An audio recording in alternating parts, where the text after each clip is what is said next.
कहानी नीरू की है। पंजाब की नीरू की शादी दिल्ली के राहुल से होती है। दिल्ली कितना बड़ा शहर है ना, लेकिन आप लोगों का घर तो बहुत छोटा है। हमारे पंजाब में तो ये बड़े बड़े घर होते हैं कि मजा ही आ जाता है। कोई बात नहीं नीरू, मैं भी तुम्हारे लिए बहुत बड़ा मकान बनाऊंगा बहुत जल्दी। नीरू के पिता जहाँ पंजाब के जाने माने व्यापारी थे, वहीं उसका पति राहुल दिल्ली में एक सिंपल नौकरी करता था। माँ, यहाँ तो घी मक्खन इतना महंगा है कि क्या बताऊं। मैं तो तरस ही जाती हूँ घी खाने के लिए। नीरू की माँ को ये सुनकर बहुत दुख होता है। मेरी बेटी को घी नसीब नहीं हो रहा है और ये बहू यहाँ बैठकर घी में शक्कर डाल रही है। देख वनिता, मैं साफ कह रही हूँ, इस घर में जितना घी आएगा उतना ही मेरी बेटी के घर दिल्ली भी जाएगा। अरे, ये क्या बात होती है माँ जी? बेटी का उतना ही करो जो अच्छा लगे। अब क्या मायके से घी और मक्खन तक की सप्लाई करोगी आप? हाँ, मेरी बेटी किसी चीज को तरसे मुझसे बर्दाश्त नहीं होता। अब क्या था, नीरू के मायके में 2 किलो घी आता तो 2 किलो दिल्ली जाता नीरू के पास। एक दिन, माँ, बड़ी गर्मी पड़ती है दिल्ली में। इस घर में तो एक ही एसी है और वो भी ड्राइंग रूम में। सारा परिवार एक ही कमरे में सोता है। हाँ बेटा, वो तो हर घर की कहानी है। यहाँ भी एक ही एसी है। अरे बिल इतना आता है कि क्या बोलूं। तभी वहां राकेश आ जाता है। माँ, थोड़ी देर में यहाँ कुछ प्लम्बर आएंगे मेरे कमरे में एसी लगाने। जरा ध्यान से लगवा देना ना माँ। ओए, ऐसे कैसे तेरे कमरे में एसी लगेगा? हाँ हाँ राकेश, एक बार बात तो कर लेता।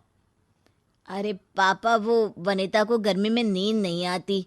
ड्राइंग रूम में सबके साथ सोने में वो अनकंफर्टेबल है, इसलिए। अरे पूरे परिवार के साथ वहां तेरी बहन नीरू भी तो सोती है। वो नहीं हो रही क्या अनकंफर्टेबल? समझ रहा है ना? अगर एसी लगेगा तो एक दिल्ली में तेरी बहन के कमरे में भी लगेगा, तभी तू लगा सकेगा। राकेश वनिता को सारी बात बताता है। वनिता करती भी क्या, मन मार कर बैठ जाती है। माँ, ये लोग ठीक नहीं है, क्या करूं मैं? अरे बेटी, यहाँ आ जा, तू यहाँ आकर रह ले। अरे छोड़ दे ऐसे पति को। कैसे छोड़ दूं माँ?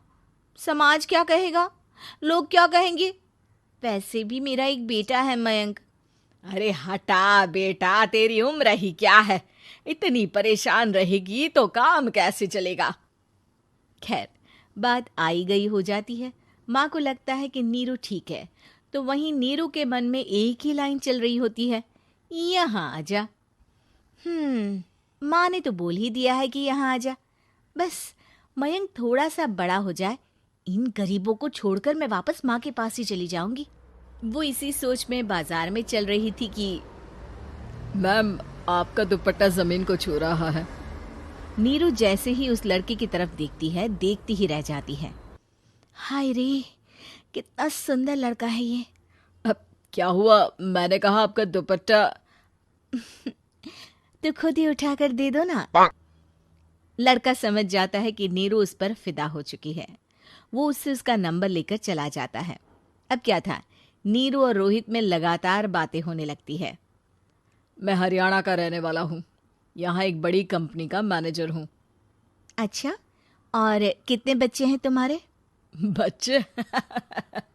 अरे मेरी तो शादी भी नहीं हुई है। तुम बताओ, शादी करोगी? नीरू शर्मा जाती है। अब लेकिन मैं तो पहले से ही शादीशुदा हूँ। मुझे फर्क नहीं पड़ता, बस तुम शादी कर लो। भाग चलते हैं, बहुत पैसे वाला हूं मैं, हमेशा खुश रखूंगा तुम्हें। नीरू रोहित से मिलकर सारा प्लान बना लेती है और फिर एक दिन घर से भाग जाती है। दोनों शादी कर लेते हैं। शादी के बाद, क्या बात है नीरू, तुम्हें परेशान सा देखता हूँ, सब ठीक तो है ना? हाँ हाँ, सब ठीक है।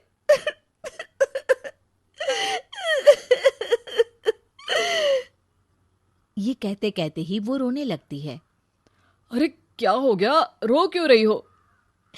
मैंने तुमसे एक बात छुपाई है। और वही बात अब मुझे परेशान कर रही है। रोहित, मेरा एक बेटा भी है, उसका नाम मयंक है। क्या बात कर रही हो? ये तुमने मुझे पहले क्यों नहीं बताया? देखो नीरू, मेरी माँ को मैंने ये नहीं बताया है कि तुम शादीशुदा हो। बच्चा मैं मैनेज नहीं कर पाऊंगा। नीरू को समझ में नहीं आता कि वो क्या करे। अ, तुम उस बच्चे को अपनी माँ को क्यों नहीं दे देती? नीरू चुपके से माँ को फोन करती है। माँ, क्या मयंक को तुम रख सकती हो? बेटा, मैं राकेश के साथ बात करती हूँ। आखिर घर का बेटा वही है, जो वो बोलेगा। वैसे भी बेटा, तूने जो किया है ना, उसके बाद से पूरा घर तेरी बुराई कर रहा है। मैं भी अब किसी से तेरे लिए लड़ नहीं सकती। राकेश बेटा, नीरू ने तो जो किया बहुत ही बुरा किया, लेकिन मैं सोच रही थी कि क्यों ना मयंक को हम यहाँ ले आए। तभी वनीता बोल पड़ती है। वाह जी, ऐसे कैसे यहाँ ले आए? यहाँ क्या भंडारा भरा है? और जिस बच्चे की माँ ने नहीं सोचा, उसके लिए हम क्यों सोचे? नीरू को एक बार तो अपने बच्चे के बारे में सोचना चाहिए था ना। अरे लेकिन तेरे पास भी तो लड़का नहीं है ना वनीता। माँ, वनीता ठीक बोल रही है। कल को वो बड़ा होकर इसी घर का हिस्सा मांगेगा, तो हम क्या करेंगे? माँ कहती भी तो क्या, वो चुप रह जाती है। वहीं नीरू का पहला पति कहता है। माँ, अगर आज भी वो वापस आ जाए तो मैं उसे माफ कर दूंगा। बेटा, गरीबी चीज ही ऐसी है, क्या करेगा? तू तो अब मयंक का सोच। वो बेचारा तो बिना माँ का हो गया। मयंक के खातिर तू दूसरी शादी कर ले बेटा। लोगों के लाख समझाने के बाद नीरू के पहले पति की शादी रिद्धि से हो जाती है, जिसके पहले पति से 2 बच्चे होते हैं। देखो जी, मैंने शादी सिर्फ बच्चे के खातिर की है। मैंने भी शादी सिर्फ बच्चों के खातिर की है। वहीं नीरू के दूसरे पति के मन में ये बात घर कर जाती है कि नीरू एक मासूम बच्चे को उसके खातिर छोड़ कर आई है। अब देखो नीरू, मुझे लगता है कि जो औरत अपनी कोख का बच्चा छोड़ सकती है, वो तो कुछ भी कर सकती है। कल को तुम्हें मुझसे अच्छा कोई मिल गया तो तुम तो मुझे भी बाय बाय कर दोगी ना। नीरू को अब उसका दूसरा पति ताने देना शुरू कर देता है। तंग आकर नीरू उसके यहाँ से भागकर अपने पहले पति के पास चली जाती है, लेकिन ससुराल में क्या लेने आई है नीरू, मयंक को? नहीं नहीं सासू माँ, मुझसे गलती हो गई, मुझे माफ कर दीजिए। नीरू, अब वक्त खत्म हो गया है, मेरी शादी हो चुकी है। तो छोड़ दो ना उसे, हमारा बच्चा है। मैं आपको अपनी माँ नहीं मानता, मेरी नहीं मान तो बात अच्छी है। नीरू मयंक की बात सुनकर समझ जाती है कि उसके